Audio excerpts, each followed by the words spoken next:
Hello viewers, Super GT here, welcome along for yet another video. So this one, again, like yesterday's video, around the Nürburgring in Group 3. Now sometimes I feel like it might seem like repeated content in a way, but the races here were simply too good to not bring as a video. So normally I wouldn't bring out the same kind of track and same circuit and same class as different videos, but this one, I think this deserves its own video. Some of the racing was absolutely brilliant, and for once it seemed like I was actually able to really get a good handle on the track and the car. It seems like Nürburgring is a track I go well around, and this was picked up in the comments. A fair few of you commented this. Some of you were saying that Nürburgring is a track that I seem to do well around, and I would definitely agree with that. And someone else was saying that I do very well in Group 3 and better than I do in Group 4, and I would also agree with that. So this is in a way a perfect combination for me, Group 3 and the Nürburgring, the Grand Prix circuit. I do go well around here. So throughout the video I'll kind of go through my tips for this circuit, because a lot of you as well did comment your kind of lap times maybe around about 2 minutes or like 1:59 or just over 2 minutes. And how was I managing to do 1:56 or 1:57? So I will kind of go through some of my advice during the video. So this is the first race here, and the main reason I started doing a couple of races here was to build my sportsmanship rating and a little bit of my driver rating before the FIA races. So Saturday the 8th of August, the final round of the FIA series. So you want to have a better rating if possible to get more points during those races, and of course a bit of a warm-up too. So that's the main reason I kind of stepped into these races on this morning to try to build those things, and turned out to be a couple of really good races. So this is the first one, starting from pole. My qualifying time 56.8. You see here lapping very good pace, 56.9. So if you can lap in the 56s, I think on this track, on this combination, you're doing very well. And in the end, that was actually a convincing victory. 7:52.6 total time, which is actually I think my fastest. And I've run this race about 15 times. So you might have seen Cherep GT there. So it was the Russian who he had a rather large disagreement with in the previous video.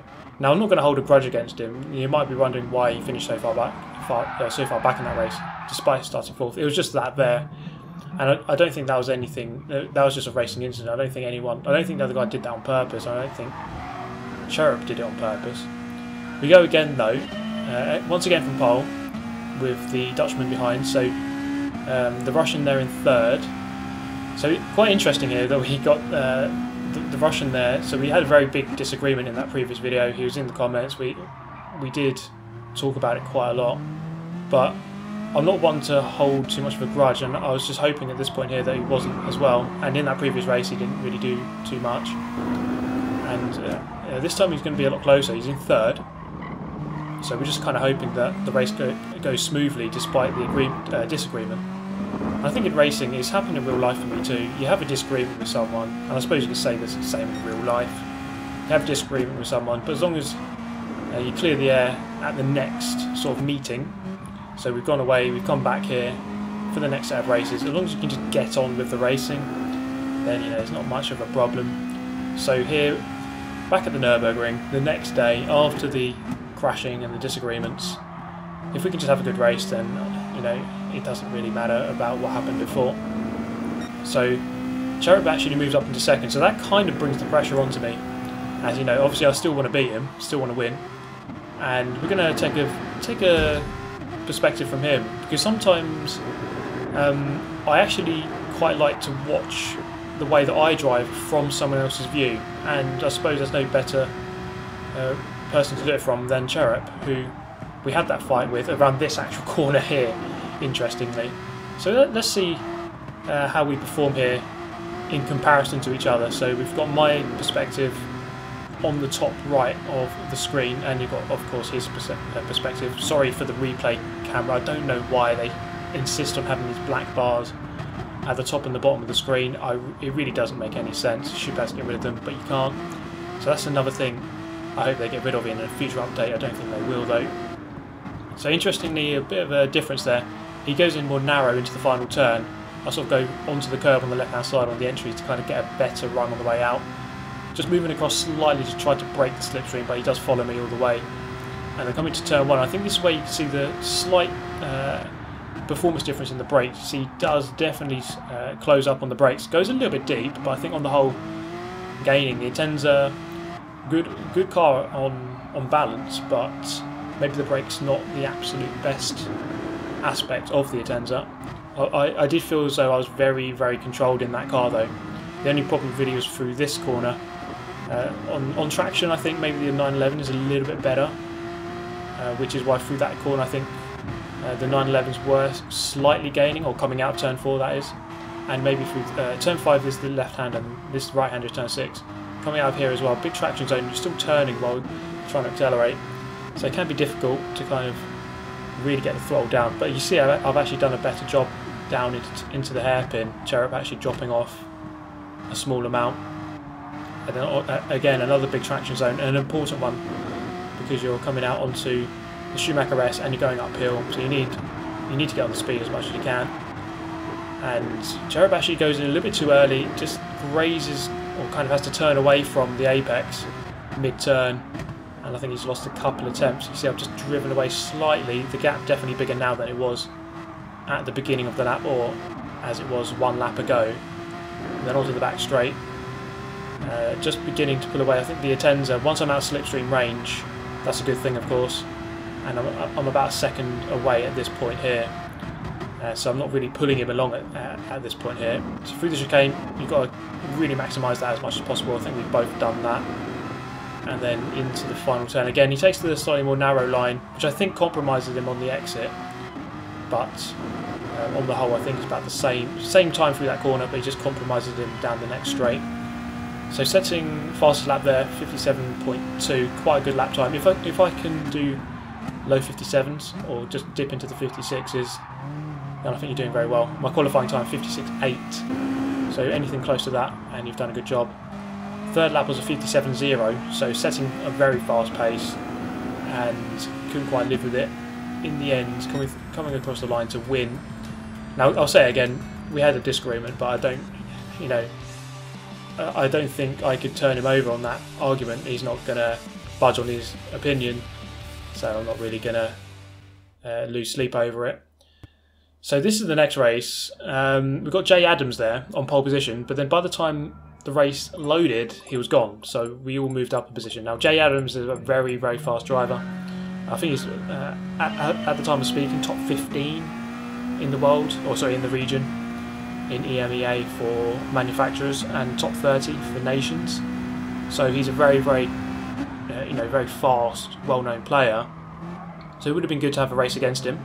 But still here we have a fight against a 911 head, and interestingly another Atenza. I didn't actually see too many Atenzas being used. I would have thought I'd see a lot more, but it turns out the 911 dominates the leaderboards. You see it just cutting across. I felt as though I had to kind of accelerate across the guy in third there just to make sure that I kept second into that next turn. Into the chicane, we're going to cut through this race a bit quicker, and then we can get to the race in the title, which would be my finest performance. I'll let you be the judge of that. So I unfortunately made a big mistake there coming out of the chicane, just got on the throttle a little bit too much. I think I was distracted by the fact that the guy ahead kind of got a bit sideways, and then I made a mistake as a result. Max Bailey up the inside. I've just about kept the position as I have the track position for the left-hander here. He's going to look for the move here. I'm just going to kind of keep it on the apex, but then into turn 3, he goes up the inside. It's actually a really good move, and I kind of just turn into him a little bit. But I think on the whole that was a good late dive, and I think he's made that work very well. So he's up into second. Hopefully we can begin to catch up with the leader, although he is very quick, and his qualifying time was over half a second quicker than mine. So he has the pace, does the leader. So I'm going to try to battle with Max Bailey here. Even cars, so there's no excuses for having a worse or better car. I can try to fight him. I tried to go for a repeat move that he did against me into that one, but I kind of slid on the exit turn 2, so I didn't really get the track position that I would have liked. Didn't get close enough. Through the Schumacher S, lap number 3. grazing the curb as much as possible. You see I've got a run on him. I'm going to go to the left hand side, try to get the inside line, and I just about misjudge it and just hit the back of him. And unfortunately, if you want to go for that move, you need to carry all the momentum through that you can. And I wanted to go for that space, but the space wasn't quite there. Into the chicane, and again I'm going to go to the left hand side, and he blocks it off just about. Leaves me less than the car width, which he's entitled to do. He's entitled to block the circuit where he likes, and he didn't swerve across the place to do it. So again, just driving to the back of him, and I couldn't quite get past. We still have a lap left though. We've got a bit of a slide on coming out of the first corner. Looks like the leader's comfortable, not too far ahead. If he makes a mistake, then there was a shot of going for the lead. Again, into this one, not quite close enough. I think it would have been a very brave move to go for a late dive into turn 3. Probably would have resulted in contact. Looking up the inside here, not a great move, not a great place to go for a move. It's turn 5, not a big braking zone. Can't really get alongside unless they make a mistake out of turn 4. So putting the pressure on, I think second place is probably going to be the best we can get here. So we need to have a good run through the hairpin at the bottom of the hill. And on the brakes, I just run into the back of him. And in fact, it probably unsettles me more than it does him, as you do really need to be very, very smooth and delicate through that corner before you get on the throttle. And it's probably unsettled me more than it has him. He's actually pulled away by a couple of car lengths. So I'm going to try to reel him back in. We have maybe 2 opportunities more. One at the chicane, probably the best opportunity, and then into the final turn, if things go well. I think I did take the chicane better than he did, so there's always a chance into that final corner. So rounding out onto the back straight, haven't really got as close as I would have liked. Nowhere near close enough, sorry, to go for that move. Braking just before the 100 board. We go flying through the chicane. Of course, just keep 2 wheels on the curb, and you're fine for track limits. And I'm actually really close now. I'm going to go for the move. He's going to move to the left-hand side.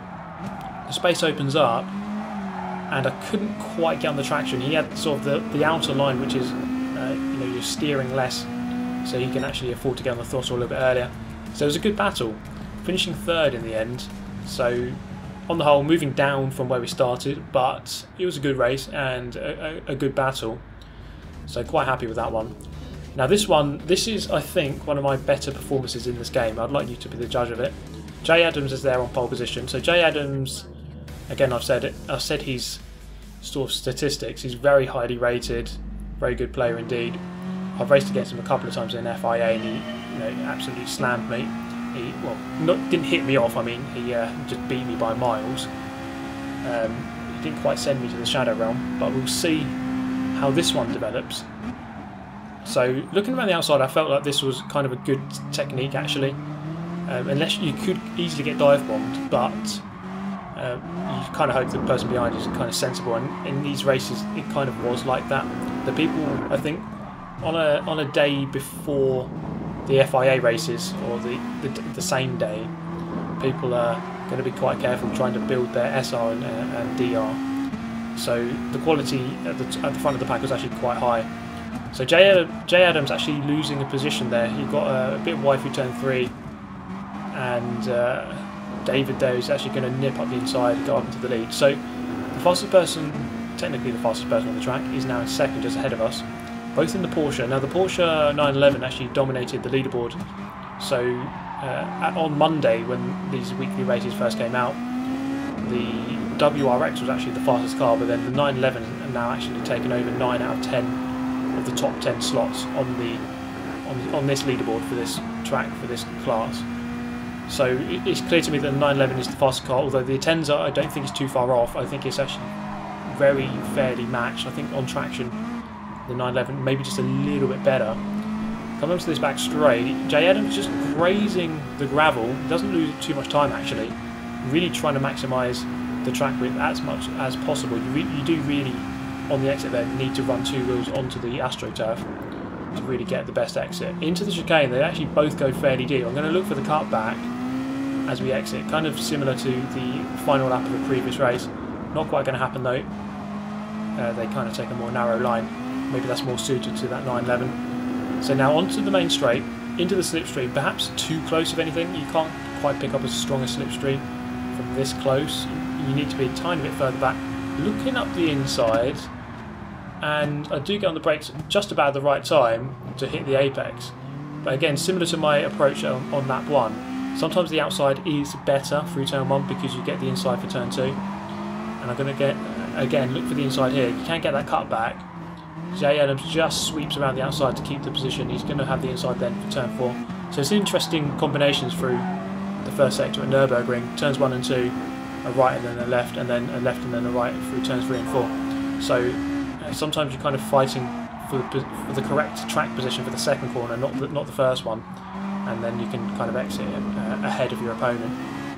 So coming down the hill, let's have a look at the two guys ahead, just slightly pulling away. Just going to brake on the end of that curb there, down 3 gears, kind of trail brake it in. I've gone a little bit deeper than I would have liked, but you can kind of cut back and take that straighter line on the way out. Through the Schumacher-esque, going to dip 2 wheels onto this curb on the right hand side, and you can take it flat, but it does require bravery. Perhaps you need to dip your 2 wheels onto the left hand curb as well, and I haven't quite done that.